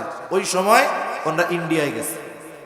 ইন্ডিয়ায় যাওয়ার পরে এই টেস্টগুলো আবার করছে, দেখে রেজাল্ট এক, মানে বাংলাদেশেরটা ঠিক, এদেরটাও একই, যেহেতু দুইটাই মিলছে, টাকা পয়সা আছে।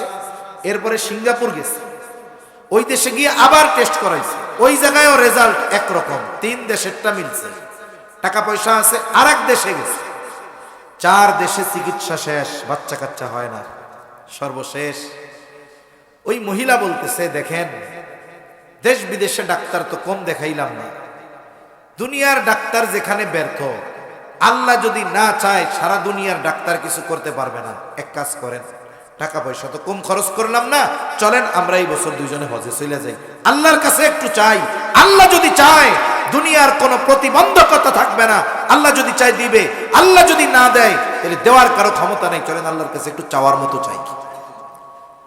স্বামী স্ত্রী দুইজনে মিলে চলে গেছে বাইতুল্লাহ হজে। দোয়া কবুলের কিছু জায়গা সময় আছে যেগুলো সারা পৃথিবীর মানুষ কেউ পায় না, শুধু পায় তারা যারা হজে যায় তারা। আরাফার দিবসে আরাফার ময়দানের দোয়া, আরাফার দিবসের দোয়া সবচাইতে উত্তম দোয়া। নবীজি সাল্লাল্লাহু আলাইহি ওয়াসাল্লাম বলেন, খায়রুদ দুআই দুআউ ইয়াউমিল আরাফা। আরাফার দিবসের দোয়া সবচাইতে উত্তম দোয়া। ওই দিন আরাফার ময়দানে অবস্থান করে যারা দোয়া করতে পারে তাদের চাইতে সৌভাগ্যবান আর কেউ নাই। স্বামী স্ত্রী সব জায়গায় দোয়া করছে, যে যে জায়গায় দোয়া কবুল হয় কাবার গেলাফ ধরে ধরে আল্লাহর কাছে রোনাজারি করেছে, আল্লাহ কোনো অসুবিধা নাই, দুনিয়ার কত ডাক্তার দেখাইলাম, একটা সন্তান হয় না। আল্লাহ আপনি যদি চান কেউ ঠেকাইতে পারবে না, আপনি যদি না দেন দুনিয়ার কেউ দিতে পারবে না। আল্লাহ আপনার ঘরে আসছি, খালি হাতে ফিরিয়ে দিয়েন না। একনিষ্ঠতার সাথে আল্লাহর কাছে দোয়া করেছে, যুগ পার হয়ে গেছে, অসুবিধা নাই, সন্তান হয় না, কিন্তু হজের সফরে আল্লাহর কাছে রোনাজারি করে পাশ করায় নিয়ে আসছে। বছর ঘুরতে পারে নাই, আল্লাহ তাআলা উভয়ের কোল জুড়ে চক্ষু শীতলকারী এক সন্তান দিয়ে দিয়েছে। তাহলে যদি কারো অবস্থা এমন হয় যে হচ্ছে না, হতাশ হওয়া যাবে না, চাইতে হবে কার কাছে? জোরে বলেন কার কাছে? আবার গ্রামের কিছু মানুষ আছে খুব দুষ্টু, কি বলবে, কয় দুনিয়ার সব কাজ কাম ডাক্তার ওষুধ দিয়া হয় না, কিছু ফকির কবিরাজও লাগে, কয় না, কয় অমুক দরবারে যাও, আপনাকে আশেপাশে তো বড় এক দরবার ছিল আছে, কয় অমুক দরবারে যাও, ওই জায়গায় এক ফকির আছে, ওনার কাছে যাও, যা চাই তাই হয়। আমাদের গ্রামের ভাষায় একটা কথা বলে, মাল যায় যার, ইমান যায় তার। ও চিন্তা করে ওর সন্তান দরকার, ওই আশায় চলে গেল এক ভণ্ডর কাছে। যাওয়ার পরে কয় আমার তো এই এই এই এই হয়েছে, সন্তান হয় না। কয় সব হবে, বাবারে খুশি কর। কি করতে হইব? কয় ওই যে সামনে ওরস মোবারক, বাবার নামে একটা গরু মানত কর। বলেন তো, আল্লাহ ব্যতীত দুনিয়ার কারণ নামে মানত করার বৈধতা আছে? এই যে শিরকি কর্মকাণ্ড শুরু করাইল। এরপরে কি করে? এরপরে কত জায়গার ঘটনা এরকম, কয় 21 ঘাটের পানি আনবা, 21 গাছের গোলাপের কাটা আনবা, 21 গাছের গোলাপ পাপড়ি আনবা, কবরস্থান আর শ্মশানের মাটি আনবা, আমাবস্যার রাত্রে এইগুলা দিয়া পানির সাথে জাল দিয়া গোসল করিলে তোর পোলাপান হয়ে যাবে। কেউ যদি বিশ্বাস করে তাইলে ওই আয়াতের সরাসরি মুখালেফ কাজ হলো। আল্লাহ বলেন দেওয়া না দেওয়ার ক্ষমতা আমার হাতে। কেউ যদি বিশ্বাস করে এই ফকির কবিরাজ আর এগুলোর মাধ্যমে সন্তান হবে, আল্লাহ চাইলে হতে পারে, নাইলে হবে না, কিন্তু বিশ্বাসের কারণে ঈমান থাকবে না। ঠিক কিনা বলেন? এজন্য সাবধান, এই ধরনের ফাঁদে পা দেওয়া যাবে। আমরা আল্লাহর কাছে দোয়া করব, আল্লাহ যদি চায় সব প্রতিবন্ধকতা দূর করে সন্তান দিতে পারেন কি পারেন না?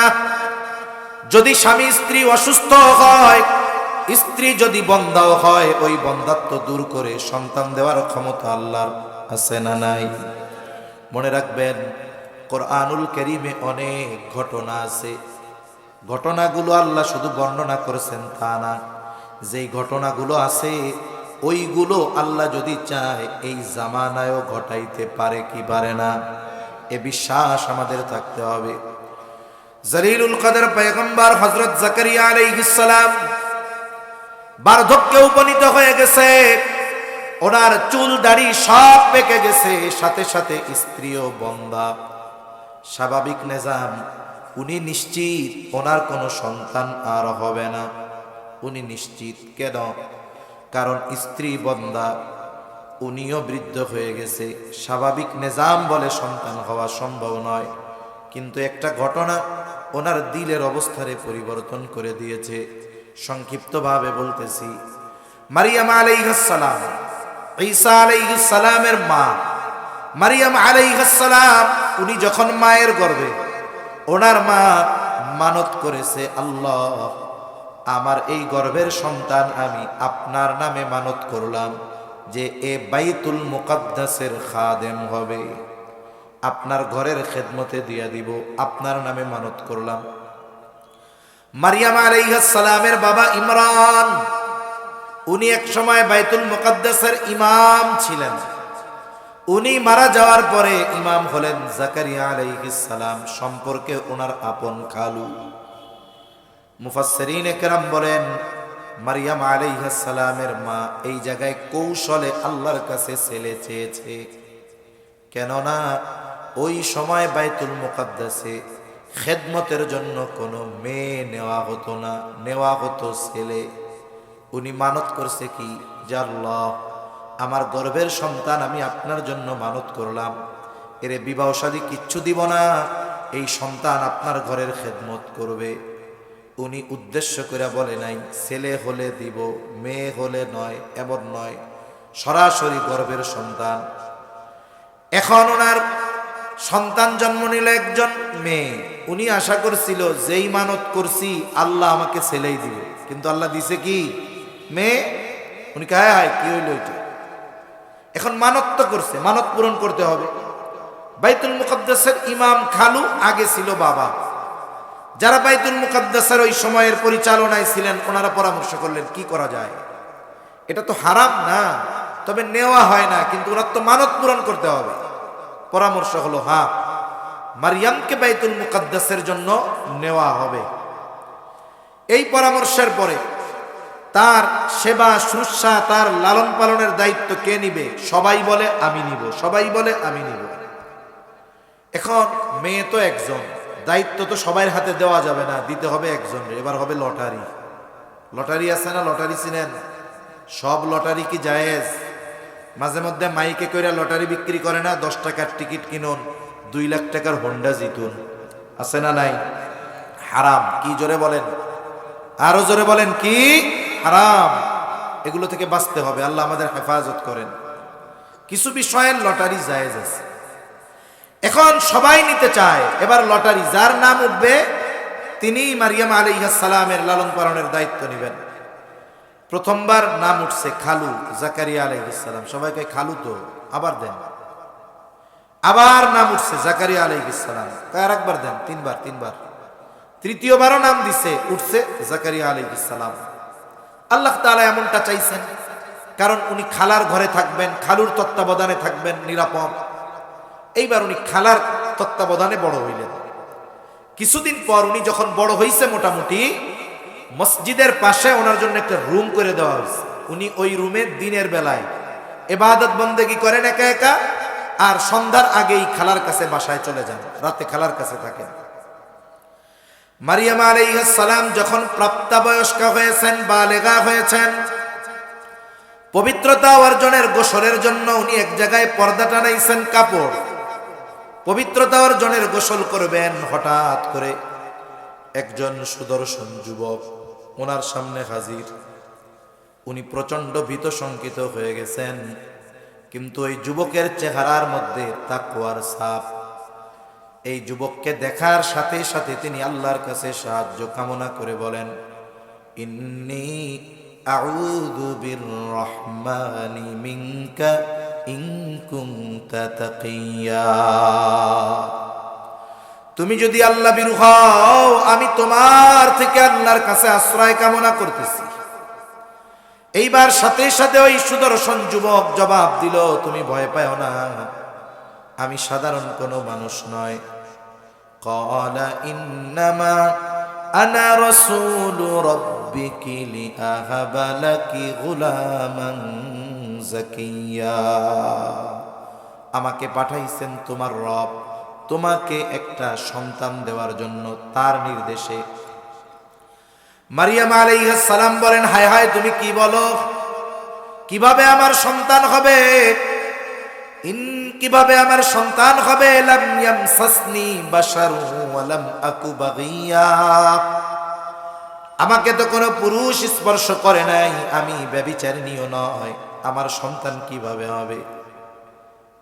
জিবরাইল আলাইহিস সালাম বলেন, ক্বালা কাযালিকি ক্বালা রাব্বুকি হুয়া আলাইয়া হাইয়িন। তিনি বলেন, আল্লাহ যেভাবে চায় সেভাবেই হবে, আর এটা তোমার রবের জন্য অতি অতি অতি সহজ। তাফসীরের মধ্যে আসছে, এরপরে উনি গলার মধ্যে, বুকে এই জায়গায় ফু দিছে, আল্লাহর আদেশ। ঈসা আলাইহিস সালামের রূহ এখন ওনার গর্ভে, উনি এখন প্রেগন্যান্ট। স্বাভাবিকভাবে অতীতকাল থেকে নিজাম এইটা, যখন কোনো মেয়ে গর্ভবতী হয় তাকে ভালো মন্দ খাওয়াইতে বলে, বলে না, যেটা ভালো খাওয়াইও। আধুনিক বিজ্ঞানও এটা বলে, ডাক্তাররাও বলে যে আপেল কমলা খাওয়াবেন, তাতে পুষ্টির কমতি থাকলে সেটার পূর্ণতা আসবে। মা যদি ভালো খাবার পায় তাহলে বাচ্চা পুষ্টি পাবে, নাহলে অসুস্থ হবে। এটা অতীত থেকেই নিয়ম। যখন কোনো মেয়ে সন্তান সম্ভবা হয় তাকে একটু ভালো খাওয়ানো হয়। তাফসীরের মধ্যে আসছে যে মারিয়াম আলাইহিস সালামের গর্ভে যে সন্তান, আল্লাহ সুবহানাহু ওয়া তাআলা এমন এক কুদরত এখানে দেখাইছেন যে ঈসা আলাইহিস সালাম ভূমিষ্ঠ হওয়ার আগ পর্যন্ত, উনি যে কোলে কইরা নিয়ে আসছেন ওনার সম্প্রদায়ের কাছে ভূমিষ্ঠ হবার পর, এর আগ পর্যন্ত কেউ বুঝতে পারে নাই যে ওনার গর্ভে সন্তান আছে। আল্লাহ তাআলা মানুষের চোখ থেকে এটাকে আড়াল করে রাখছে। সুবহানাল্লাহ। ওনার খালা জানতো না, কেউ জানতো না, যতক্ষণ না উনি ঈসা আলাইহিস সালামকে কোলে করে ওনার সম্প্রদায়ের কাছে না আনছেন। এখন আল্লাহ তো এটারে লুকায় রাখছে, কিন্তু স্বাভাবিক অতীতের নিজাম, গর্ভে সন্তান, ভালো খাবার দরকার, ফল ফ্রুটস দরকার, আনার বেদানা দানা দরকার, আপেল কমলা দরকার। এখন ওনারে খাওয়াবে কে? ওনার পেটে যে সন্তান, দুনিয়ার কেউ জানে? জাকারিয়া আলাইহিস সালাম মাঝে মধ্যে রুমের মধ্যে এসে একটু খোঁজ খবর নিতেন কিছু লাগবে কিনা। উনি যখনই আসতেন তখনই দেখতেন মারিয়ামের সামনে হরেক রকমের তরুতাজা গাছ পাকা ফলমূল, অথচ এগুলা এখন গাছেও নাই, বাজারেও নাই। আল্লাহ তাআলা বলেন, কুল্লামা দাখালা আলাইহা জাকারিয়াল মিহরাবা ওয়াজাদা ইনদাহা রিজকা। যখনই জাকারিয়া আলাইহিস সালাম ঘরের মধ্যে ঢুকে দেখে হরেক রকমের খাবার ফলমূল, অথচ ওগুলো বাজারেও নাই, গাছেও নাই, কেমন যেন মাত্র গাছ থেকে পেড়ে আনা হয়েছে। মারিয়াম আলাইহিস সালামকে জিজ্ঞাসা করতেছেন তিনি, ক্বালা ইয়া মারইয়ামু আন্না লাকি হাদা। হে মারিয়াম, এগুলো তুমি কোথা থেকে পাইলা? কোথা থেকে আসলো তোমার জন্য এগুলো? মারিয়াম আলাইহিস সালামের সহজ আর সোজা জবাব, قالت هو من عند الله এই ফলমূল যার পক্ষ থেকে এসেছে তিনি কে? জাকারিয়া আলাইহিস সালাম নবী, নবীদের ঈমান আপগ্রেডের। ওনার কাছে এটা স্বাভাবিক বিষয় যে গাছে নাই বাজারে নাই, আল্লাহ যদি বান্দাকে চায় সরাসরি খাওয়াইতে পারে কি পারে না? এ বিশ্বাস আমাদের সবার আছে না? আছে তো? এরপরেও যদি কারো ক্ষেত্রে এমন হয়, দেখা গেল গাছে নাই বাজারে নাই দুনিয়ায় নাই, কিন্তু একজনের কাছে ওই ফল একবারে তরুতাজা, আমরা জিজ্ঞাসা করলাম পাইছো কোথায়? বলবে আল্লাহ দিছে। আমরা লাঠি হাতে নিয়ে কমু আল্লাহ দিছে বুঝলাম, কিন্তু তোরে দিল কেডা আগে এটা কর। জাকারিয়া আলাইহিস সালাম বলছে যে কে পাঠাইছে, কারণ ওনার ঈমান এইটা যে গাছে থাকা লাগবে না বাজারে লাগবে না, আল্লাহ যদি চায় তার বান্দাকে সরাসরি আসমান থেকে দিতে পারে। এটা তো উনি দেখছে। এটা দেখার সাথে সাথে ওনার দিলের মধ্যে এক তামান্না আসছে। কিসের? উনি তো জানে যে ছেলে মেয়ে হবে না, আমি বুড়া স্ত্রী বন্ধা হবেই না, কিন্তু যখন দেখছে অমৌসুমি গাছ পাকা তরুতাজা ফল আল্লাহ মারিয়ামরে খাওয়াইতেছে, আরে ওই আল্লাহ তো আমারে সন্তানও দিতে পারে। কিছু কিছু সময় আছে দোয়া কবুল হওয়ার অন্যতম শর্ত হলো একনিষ্ঠতা, মানে এটা হৃদয়ের সাথে কানেক্ট হবে আল্লাহর সাথে। ওই সময়টাতে জাকারিয়া আলাইহিস সালামের দিলের মধ্যে এক ঢেউ চলে আসছে, উনি দোয়া করছেন ওই জায়গাতেই। জাকারিয়া আলাইহিস সালাম ওই জায়গায় দোয়া করেছেন, হুনালিকা দাআ জাকারিয়া রাব্বা ক্বালা রাব্বি হাবলি মিন লাদুনকা যুররিয়াতান তাইয়্যিবা। জাকারিয়া আলাইহিস সালাম দোয়া করে, ও রব, রব্বি হাবলি মিন লাদুনকা যুররিয়াতান তাইয়্যিবা, ও রব আপনি আমাকে একটা পবিত্র সন্তান দেন। কেমন যেন জাকারিয়া আলাইহিস সালাম বলতেছে, ও রব আপনি তো মারিয়ামকে অমৌসুমী তরুতাজা পাকা ফল খাওয়াইতেছেন, ও মালিক আপনি যদি চান আমি বৃদ্ধ আমার স্ত্রী বন্ধা, তাতে কি আপনি সন্তান দিতে পারেন? এই বিশ্বাস তো ওনার দৃঢ়, এই জন্য উনি সরাসরি বলতেছে আমার একটা পবিত্র সন্তান দেন। দোয়া করে উনি নামাজে দাঁড়াইছেন, ফেরেশতা সুসংবাদ নিয়ে হাজির। ফানাদাতুল মালাইকাতু ওয়া হুয়া কাইমুন ইউসাল্লি ফিল মিহরাব। ফেরেশতা এসে ডাক দেয়, ও পয়গম্বর জাকারিয়া আলাইহিস সালাম। উনি তখন নামাজের মধ্যে, বলে তুমি দোয়া করছো, আল্লাহর কাছে পবিত্র সন্তান চেয়েছো, আল্লাহ তাআলা তোমাকে সুসংবাদ পাঠিয়েছেন। শোনো, আল্লাহ তাআলা এক পবিত্র সন্তানের সুসংবাদ দিয়েছেন। শুধু তাই না, সন্তানের সুসংবাদ শুধু নয়, ওই সন্তানের নামও আল্লাহ রেখে দিয়েছেন ইয়াহইয়া।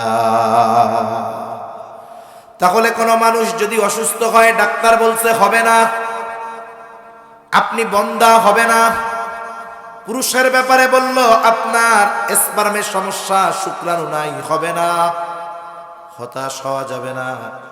একনিষ্ঠতার সাথে যদি আল্লাহর কাছে চাই, সব প্রতিবন্ধকতা দূর করে সন্তান দেওয়ার ক্ষমতা আল্লাহ তাআলার আছে না নাই? তাহলে দুইটা বিষয় গেল। এক নাম্বার, আমি যদি সন্তানকে জাহান্নাম থেকে বাঁচাতে চাই, সন্তানের দ্বারা যদি দুনিয়া আখিরাতে সম্মানিত হতে চাই, ওই রকম সন্তান যদি কামনা করি, এক নাম্বার দরকার হলো একজন নেককার মা। দুই নাম্বার, ওই সন্তানের জন্য বেশি বেশি বেশি বেশি দোয়া। বাকি দুনিয়ায় আসার পরে কয়েকটা কাজ আছে, আমি 5-7 মিনিটের মধ্যে বইলা শেষ করে দেই। দুনিয়ায় আসার পরে কি দায়িত্ব? দুনিয়া আসার পরে সর্বপ্রথম কিছু হুকুক আছে সন্তানের, এই হকগুলো আদায় করা।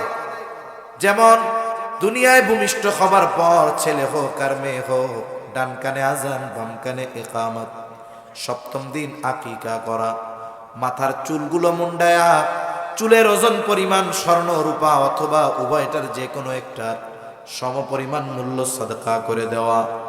এরপরে 7ম দিন সুন্দর একটা নাম রাখা, ছেলে যদি হয় 2টা ছাগল দিয়া, মেয়ে হলে 1টা দিয়ে। 7ম দিনই যদি পারা যায় আকিকা দিয়ে দেওয়া, না পারলে পরের সপ্তাহে, না পারলে 21তম দিন আকিকা দিয়ে দেওয়া। ছেলে হইছে, দুইটা দিয়ে দেওয়ার সামর্থ্য নাই, একটা দিয়েই কাজ শেষ করে ফেলেন, শেষ।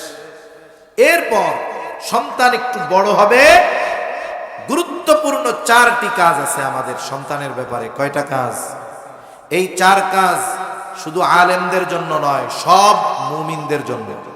যদি সে বাঁচতে চায়, অধীনস্থদেরকে যদি জাহান্নাম থেকে বাঁচাতে চায়, এই 4 কাজ করতেই হবে, তা না হলে সন্তানকে জাহান্নাম থেকে বাঁচানো যাবে না। 1 নাম্বার, তাকে ঈমানের শিক্ষা দিতে হবে, ঈমান শেখাতে হবে। 2 নাম্বার, তার উত্তম আখলাক, উত্তম চরিত্র গড়ে তুলতে হবে, আখলাক শেখাতে হবে। 3 নাম্বার, ইলম শেখাতে হবে। 4 নাম্বার, আমল শেখাতে হবে। ঈমান কেন শেখাইতে হয়? অনেকে মনে করে যে শুধু লা ইলাহা ইল্লাল্লাহু মুহাম্মাদুর রাসূলুল্লাহ শিখাইছি, এতেই মনে হয় আমার ছেলের ঈমান আর ধ্বংস হবে না। বিষয়টা এমন নয়। অনেক কাজ আছে, অনেক কথা আছে, অনেক আকীদা বিশ্বাসের কারণে ঈমান ধ্বংস হয়ে যায়। এই দুনিয়ায় অনেক মানুষ আছে লা ইলাহা ইল্লাল্লাহ বলে, বিশ্বাস করে, কিন্তু বেঈমান। কেন? তার আকীদায় সমস্যা। কেন? বলে এমন কাজ করছে যে তার ঈমান ভেঙে গেছে, এমন কথা বলছে যে তার ঈমান ভেঙে গেছে। এখন বলেন তো, ওই লোক যদি নিজের ঈমানদার মনে করে অথচ বিশ্বাস করে এমন জিনিস যাতে ঈমান থাকে না, ওই লোক লা ইলাহা ইল্লাল্লাহ বলার পরেও ঈমানদার থাকবে? এজন্য ঈমান শেখাতে হবে। কোন কথায়, কোন কাজে, কোন বিশ্বাসে ঈমান নষ্ট হয়ে যায়, এগুলো সন্তানদের শেখানো ফরজ। কি জোরে বলেন? সন্তানকে নববী আখলাক শেখানো ফরজ, সন্তানকে ইলম শেখানো ফরজ, সন্তানকে আমল শেখানো ফরজ। অভিভাবকের উপরে এটা দায়িত্ব। ওই যে আল্লাহ বলছে, ওয়া আহলিকুম নারা, তোমার অধীনস্থদের জাহান্নাম থেকে বাঁচাও। কেমনে বাঁচাইবা? ঈমান শেখানোর মাধ্যমে বাঁচাও, আখলাক শেখানোর মাধ্যমে বাঁচাও, ইলম শেখানোর মাধ্যমে বাঁচাও, আমল করানোর মাধ্যমে জাহান্নাম থেকে বাঁচাও। যদি এই আদেশ আমি আপনি মানতে চাই, বলেন সন্তানদের এই বিষয়গুলো শেখানোর দরকার আছে না নাই? শুধুমাত্র হুজুরদের জন্য না সবার জন্য? সবার জন্য ফরজ, ফরজ, ফরজ। কি জোরে বলেন? কি ফরজ? না শিখাইলে পরকালে ধরা খাইতে হবে, কোনো সন্দেহ নেই। যদি সন্তান নাফরমান হয়, শেখাবো কোথায়? আপনাদের প্রাইমারি স্কুলে ঈমান, আখলাক, ইলমার আমল শেখায়। উল্টা তো আমাকে গান শেখাইতে চায়, ঠিক কিনা বলেন? গত বছর 65,000 গানের শিক্ষক নিয়োগ দেওয়ার প্রজ্ঞাপন জারি করা হয়েছে। আমাদের ওলামায়ে কেরাম আমাদের সতর্ক করছে, আপনারাও সচেষ্ট হয়েছেন, জেগে উঠেছেন, আওয়াজ তুলেছেন। ওই প্রজ্ঞাপন বাতিল করতে গভর্নমেন্ট বাধ্য হয়েছে, ঠিক কিনা বলেন? উচিত তো ছিল এমন শিক্ষক নিয়োগ দেওয়া যাতে আমার আপনার সন্তান প্রাইমারি স্কুলে 5 পর্যন্ত পড়লে ও যেন ঈমান শিখে, আখলাক শিখে, ইলম শিখে, আমল শিখে। কিন্তু আফসোস, আমাদের শিক্ষা ব্যবস্থা এমন ভাবে সাজানো হচ্ছে সময়ের সাথে সাথে, আমাদের সন্তানেরা ওই শিক্ষা অর্জন করে মানুষ নয় জানোয়ারে পরিণত হচ্ছে, ঠিক কিনা বলে? এখন সন্তানকে তো জাহান্নাম থেকে বাঁচাতে হবে। কি করব? বলে এই জন্যই তাহসিনুল কোরআন মাদ্রাসাগুলোর মতো মাদ্রাসা। আমি আপনি তো এগুলো শেখানোর সুযোগ পাই না। আমি হুজুর মানুষ, আমিও আমার বাচ্চারে ওই 4 বিষয় নিজে শেখাইতে পারি না, আমারও শেখানোর জন্য মাদ্রাসায় দেওয়া লাগছে। তাহলে এই যে দায়িত্বটা ফরজ, আমার উপরে ফরজ, কিন্তু আমি করতে পারতেছি না। বলে আমার এই ফরজ দায়িত্বটা পূর্ণ করার জিম্মাদারি নিয়েছে এই তাহসিনুল কোরআন মাদ্রাসার মতো মাদ্রাসাগুলো। এই জায়গায় ক্লাস 3 পর্যন্ত নুরানি আছে। নুরানি এমন এক শিক্ষা পদ্ধতি, নাম যেমন নুরানি, কাম তেমন নুরানি। অনেকে বলতে পারে, হুজুর আমার তো ইচ্ছা ছেলেটারে ডাক্তার বানাবো। ডাক্তার বানানোর আগে মুসলমান বানানোর দরকার আছে না নাই? মুসলমান যদি বানাইতে হয় এগুলো তো শেখানো লাগবে, স্কুলে তো শেখায় না। আপনি কি করবেন? আপনার ছেলে বা মেয়েটাকে 3টা বছর এই মাদ্রাসায় পড়ান, 4টা বছর পড়ান, 3 পর্যন্ত পড়ান, কোন কোন মাদ্রাসায় আছে 5 পর্যন্ত পড়ান। এতে কি হবে? স্কুলের জেনারেল সাবজেক্টগুলো মাদ্রাসাতে কমপক্ষে 10 গুণ যত্ন আর ভালো করে শেখানো হয়। বাচ্চাদের হাতের লেখা স্কুলের আর মাদ্রাসার দেখেন, সে জেনারেল সাবজেক্টগুলো শিখবে তো শিখবেই, সাথে সাথে ঈমান শিখবে, আখলাক শিখবে, ইলম শিখবে, আমল শিখবে, জাহান্নাম থেকে বাঁচার রাস্তা সে চিনবে, জান্নাতে যাওয়ার রাস্তা সে চিনবে। শুধু তাই না, ওস্তাদরা তাকে ওই পথে হাতে ধরে চলা শিখিয়ে দিবে, ঠিক কিনা? এখন আপনি আপনার ছেলেরে দিলেন হাই স্কুলে, অসুবিধা নেই, তার মধ্যে তো ঈমান, আখলাক, ইলম আর আমলের ভ্যাকসিন দেওয়া আছে। ও কলেজ ইউনিভার্সিটিতে যাবে, ও তো ইউনিভার্সিটিতে যাবে, কোনো অসুবিধা নেই। ঈমান, আখলাক, ইলম আর আমলের বদৌলতে ও কুফরির সাথে জড়াবে না, ও নাস্তিক হবে না, ও শিরিকের সাথে জড়াবে না। ও যেখানেই যাক না কেন, ওর ঈমান, আখলাক, ইলম আর আমলের কারণে ও বেঈমান আর নাস্তিক হবে না, ঠিক কিনা বলেন? এই ছেলে আমি আপনি মারা যাবার পরে ও নিজে আমার আপনার জন্য দোয়া করতে পারবে, ও আমার জানাজাটা পড়াতে পারবে, কোরআন তিলাওয়াত করে আল্লাহর কাছে আমার জন্য সওয়াব রেসানি করতে পারবে। এই রকম একজন সন্তান যার চরিত্র সুন্দর, যে আমার জন্য দোয়া করবে, যে নেককার, জাগতিক লাইনে ডাক্তার ইঞ্জিনিয়ার হয় হোক, ওই রকম চক্ষু শীতলকারী সন্তান আমরা চাই কি চাই না?